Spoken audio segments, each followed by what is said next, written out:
Alright, my good people, and welcome back again to Anointed Lady TV. Like this now, me don't come your screen, me don't come your domot with another breaking news, with another legit intel on the things and things wey dey go on for inside the nation Nigeria. And the koko now be say, the Ooni of Ife, in dey go by the name Oba Adeyeye Ogunwusi Ojaja II. He na don come outside the yarn say e no suppose to get any reason why this our green white green country wey be Nigeria so be poor nation. The monarch now dey talk, in dey emphasize, in dey yarn say the untapped potential of cassava derivatives, and these derivatives dey include sorbitol, starch and ethanol. All these na industries wey worth billions of dollars globally, but it is very much underutilized inside our green white green country wey be Nigeria. And no be lie, my good people, this our green white green country wey be Nigeria so, we no suppose dey poor at all.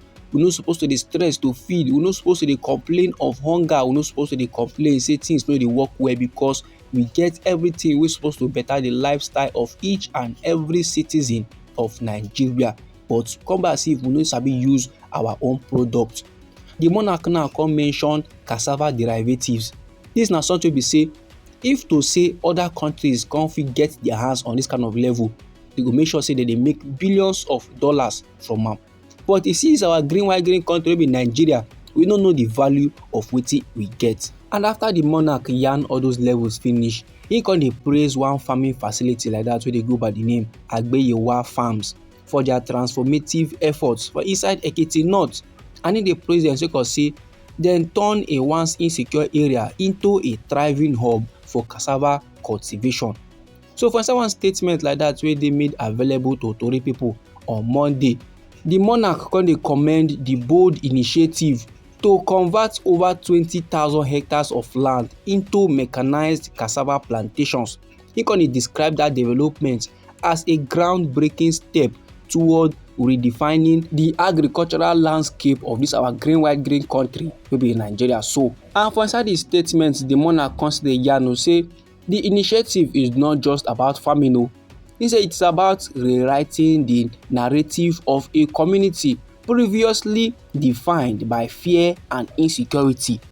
The project now was very much aimed to bolster food security, attract foreign investments and generate countless job opportunities by transforming the area wey many know as where kidnappers dey like go hide into a land of opportunity. And no be lie, my good people, over 2 days, the Ooni bin dey tour the expansive farms, and this farm so e span 5 communities. The Ooni come by himself dey witness Agbeyewa's advanced agricultural techniques firsthand. He na come dey express im joy, he na come dey express admiration for their innovative practices and commitment to addressing Nigeria's pressing cassava production challenges. And according to the statement, as the monarch now dey visit the farm, he na come dey yarn say he come to see things for himself, because seeing is believing. And as he observe, true Agbeyewa don establish himself as the largest cassava producer in our nation Nigeria, and there is absolutely no reason why this our country Nigeria suppose to be a poor nation. Then the monarch come still dey yarn about the farm ability to achieve unprecedented yields of over 30 tons per hectare, and this dey compared to the national average of 4 to 6 tons. So he come dey praise the management cultivation of drought-resistant cassava varieties as a model for innovation in agriculture, and referring to our President Bola Ahmed Tinubu's opinion on mechanized farming. The monarch come drop im remark, and for that remark, he come dey yarn say we as a country people, we cannot continue to farm with outdated methods o.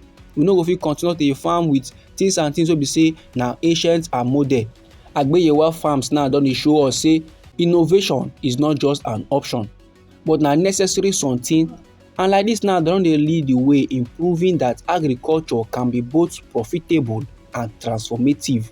And the current administration is making progress. They are doing their best, but we as country people need to be more serious as a nation. We must unite and face these challenges head on to secure a brighter future for agriculture and for Nigeria as a whole. All these levels, my good people, they come from the Ooni of Ife wey be Oba Adeyeye Ogunwusi Ojaja II. Anyhow the informate be you for body my good people, feel free make you drop am inside our comment section. Meanwhile me still get other legit intel wey dey my table wey I need share give the general public, and the koko be say one countryman wey dey go by the name Lawrence Obisakin, he na former Nigerian ambassador to Niger Republic. He na don come outside dey sama warning dey give Tinubu administration say make dem handle the Nigeria-Niger situation very carefully o. E get why. I no be lie my good people. Report dey ground say the Nigerian government dem bin recently reject the allegations made in a viral video by the military leader of Niger Republic. I no be lie my good people. For inside the viral video so, the military leader dey claim say there is a collusion between our green white green country wey be Nigeria and France to destabilize their own country wey be Niger Republic. So sake of say dis claim now by the Niger military is very much serious, sake of say the claim no be something wey dey go suppose take lightly. One chieftain of the ruling All Progressive Congress, im dey go by the name Ambassador Nurain Abayomi Mumuni, he na come dey advise our President Bola Ahmed Tinubu to make im involve the African Union or the United Nations in order to calm down the ten sion o. And no be lie, the Nigerian government dey don deny ever engaging in any overt or covert alliance with France or any other country. Dey don come outside come dey yarn say dey never form any kind of alliance with any country make Niger Republic begin dey do the calms. And the chieftain of the ruling All Progressive Congress wey be Ambassador Nurain, he sef don come outside come still dey yarn say our President Bola Ahmed Tinubu wey be chairman of the ECOWAS, he don demonstrate exemplary leadership. He don keep the doors of sub-regional body open to re-engaging Niger Republic despite the political situation for inside the country. But however, my good people, the country person wey dey go by the name Lawrence Obisakin, wey be say he na former ambassador to Niger Republic of this our great white green country wey be Nigeria, as he appear for Tori people their channel, he come dey yarn say this our green white green country wey be Nigeria so needs to be careful in their utterances concerning their neighbours, because in international relations you can change your trading partners but you no go fit change your neighbours. So this my good people na the informate wey I wan share give the general public. Anyhow the thing be you for body, feel free make you drop am inside our comment section. You know say na we be Anointed Lady TV. Our hobby na to dey give una legit intel on the things and things wey dey go on for inside we nation Nigeria.